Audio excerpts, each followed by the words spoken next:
बेकायदेशीर अतिक्रमण आणि उघड्यावरील मांस विक्री बंद करा, भाजपाचे जिल्हाधिकाऱ्यांना निवेदन.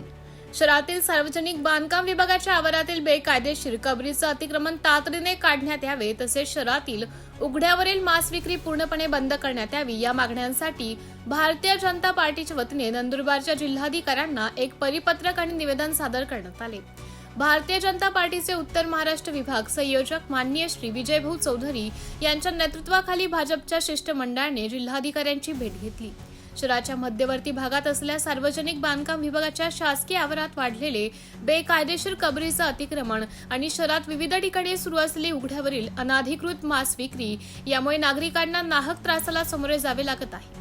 या दोन्ही गंभीर मुद्द्यांवर शासनाने तात्काळ आणि कठोर कारवाई करावी अशी मागणी या निवेदनाद्वारे करण्यात आली. हे निवेदन देताना भाजपाचे अनेक प्रमुख पदाधिकारी आणि कार्यकर्ते मोठ्या संख्येने उपस्थित होते.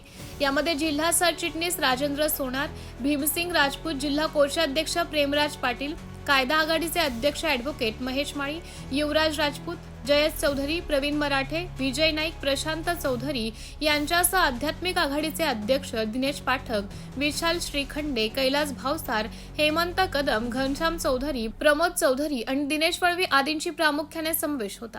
भाजपाच्या या निवेदनानंतर आता जिल्हाधिकारी प्रशासन या अतिक्रमणावर आणि उघड्यावर मांस विक्रीवर काय पावले उचलणार याकडे संपूर्ण नंदुरबारकरांचं लक्ष लागलं आहे.